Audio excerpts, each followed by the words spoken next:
Hi Scorpio, welcome to your quantum astrological reading for the month of June. Sorry they're out just a little bit late. Lunar eclipse just about burned my eyes, so I just had to take a little breather for a little bit. But we're back on track, so let's go ahead and dive in. We're going to go over planetary entanglements, how they're going to be affecting you energetically throughout the month of June. So I'll be going over all of that in this reading.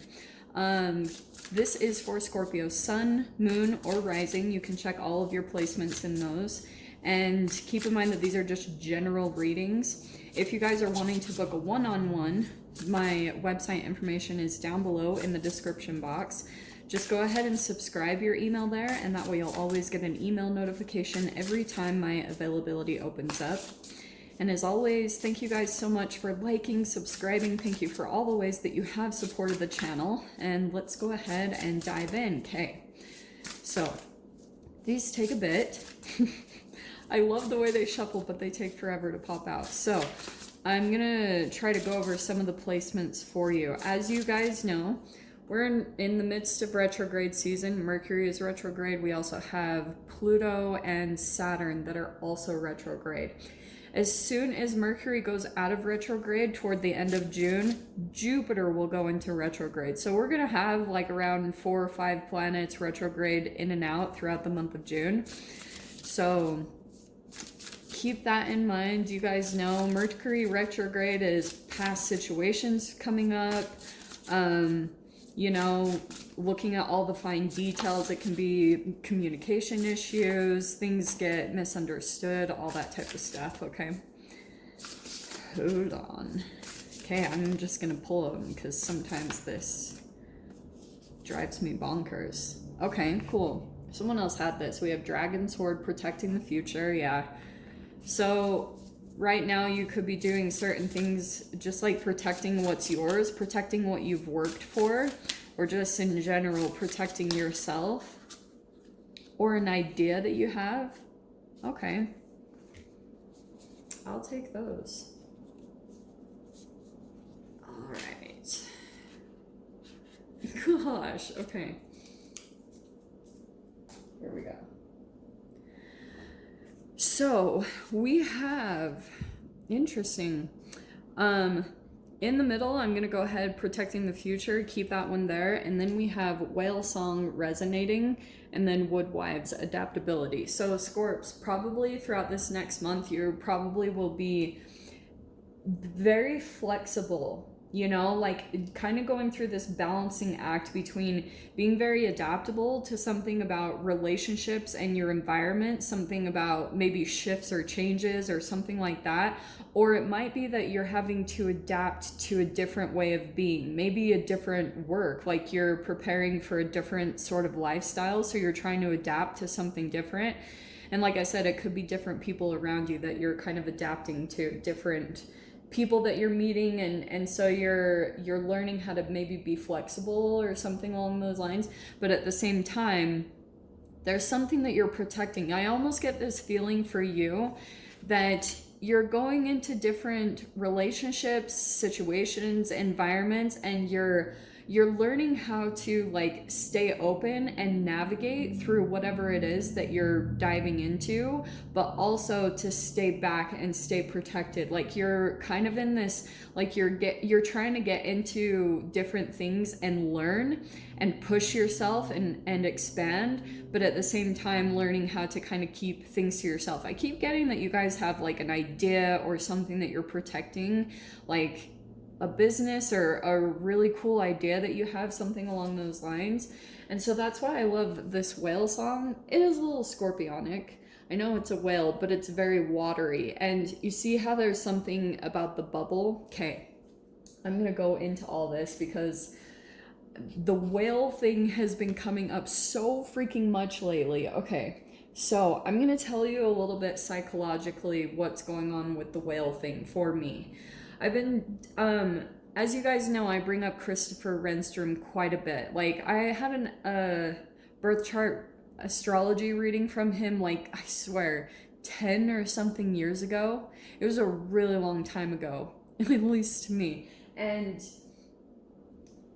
So lately I've been kind of diving into his content, and he talks a lot about the overall energetic kind of energy from Saturn retrograde and how it affects us.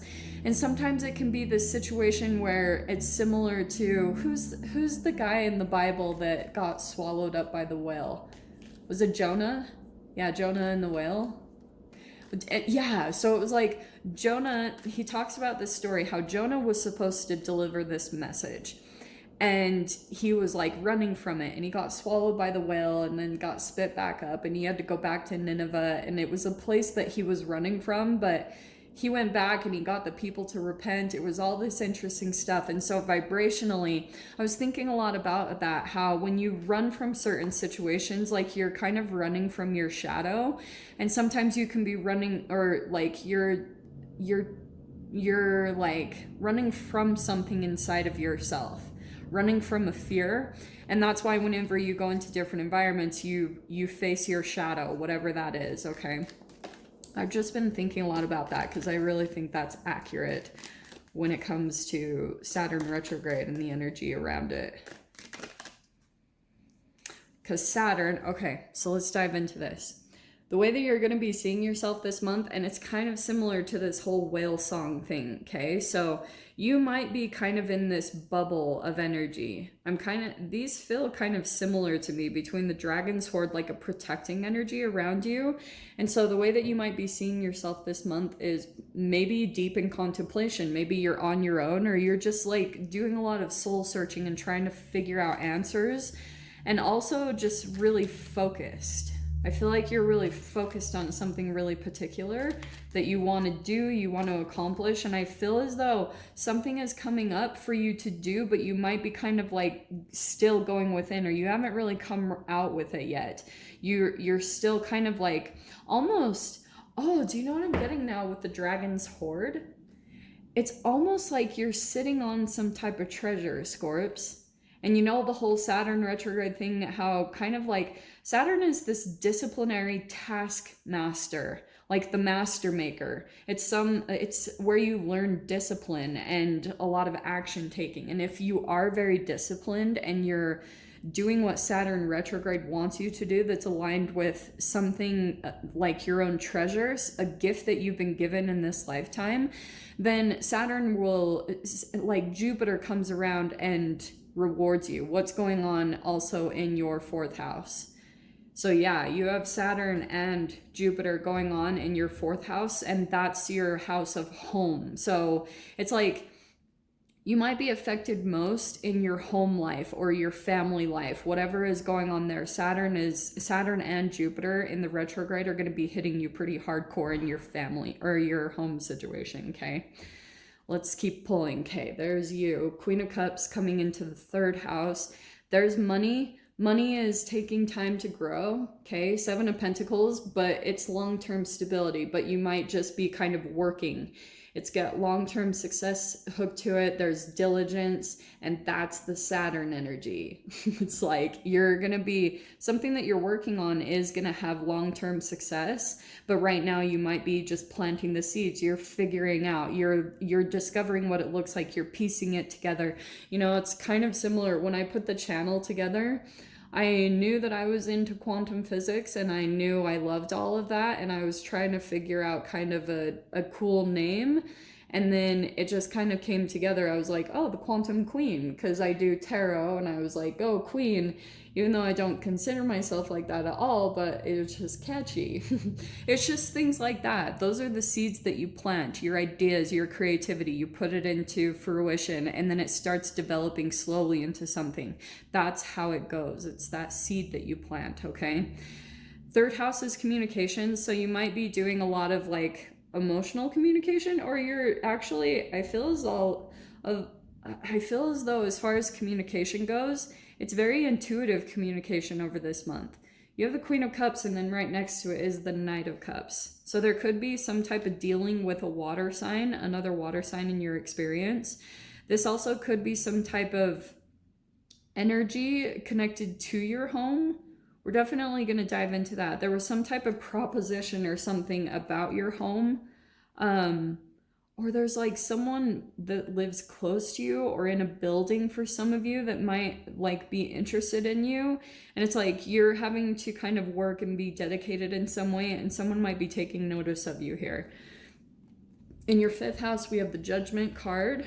Okay. Yeah, that could be rebirthing, or you're waking up to a new ambition or purpose when it comes to your creative ideas, or it could be romantic interest, but this is creativity, hobby, sports, recreation, all those things that you do to try to get movement inside of your physical body. In your 6th house, we have the Knight of Swords. Okay, yeah. A lot of truth and honesty and taking a lot of action when it comes to your health, ideas, looking into things. It's a lot of like inner strength. So you might be actually physically doing things to build up your health and your strength over the month of June, okay? Nice. 10 of Pentacles is coming into the 7th house of partnerships.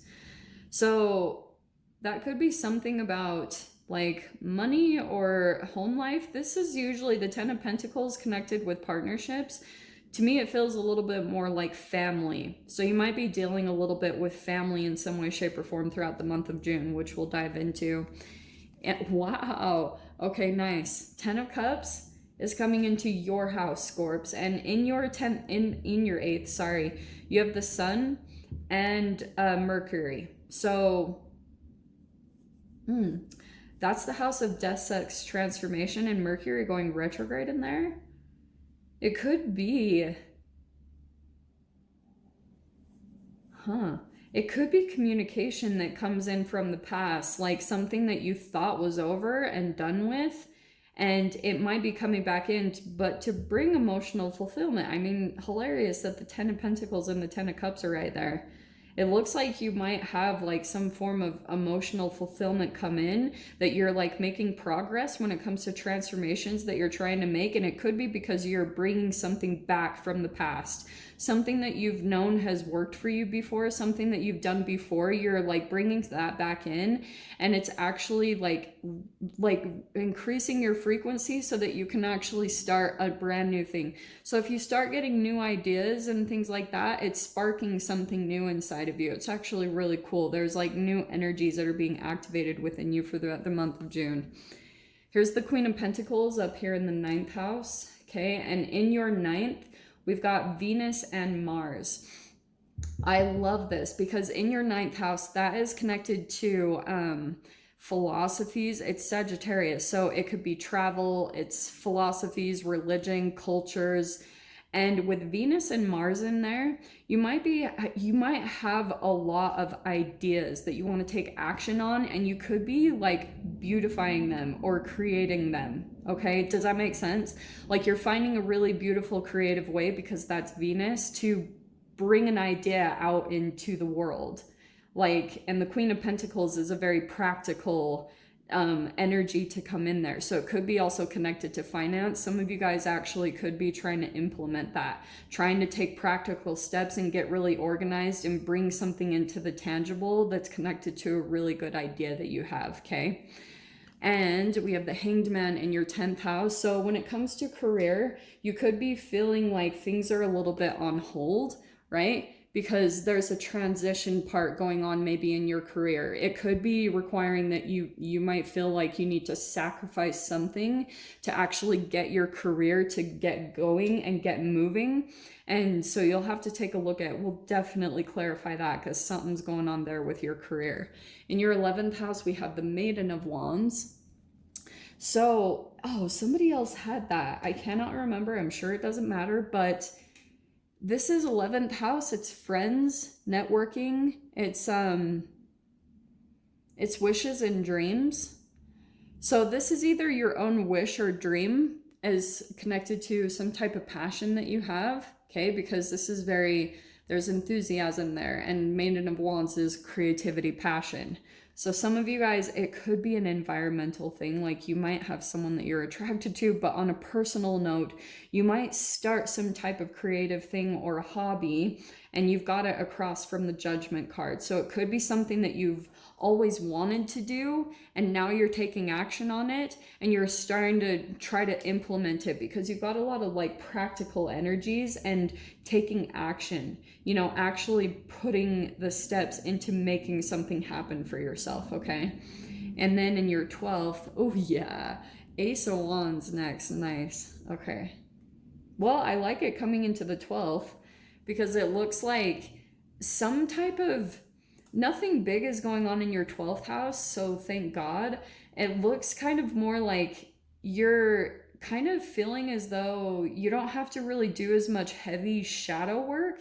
You just have new creative ideas and inspiration that might be coming in over this month. And it could be because like things are starting to feel more exciting or happy. Don't be surprised too if you guys have actually people that are coming in and taking an interest to you. If it's attraction and things like that, it's almost like people are coming out in some way, shape, or form, and you might still be feeling like hermit mode, like you're still kind of watching and observing and kind of checking out your environment with protecting the future. You're kind of still observing what's going on, but I feel as though once you take some time and do that, you might actually start kind of getting out of your shell a little bit and taking action and kind of like going into things. Of course, Mercury retrograde, look before you jump, but also if you take a risk, Jupiter will reward you. Just kind of get aligned. Do some meditations, get connected with your intuition, because you also have the Moon and Pluto retrograde that are in your 3rd house, which is your communication. So communications might be a little bit, I mean, definitely kind of wonky. Things are not quite what they seem, because this Queen of Cups, you might be feeling a little bit forgetful, or you don't really connect or reach out in some way, shape, or form. That could be happening in your lines of communication. Like things might get misinterpreted or misconstrued in certain ways. So keep that in mind, because yeah, it will be a little tricky here and there. People might be a little bit more reactive, especially if you've got some fire energy going on over there. So I'll dive into the extended. We'll see if there's any other messages. We'll go ahead and clarify everything. So Scorps, if you guys want to join me over in the extended, feel free. Go down below, click on the Vimeo link, and I'll see you over there. But Scorpio, if this is where we leave things, I'm sending you guys so much love, wishing you all the very best, and I'll see you in your next reading. Take care.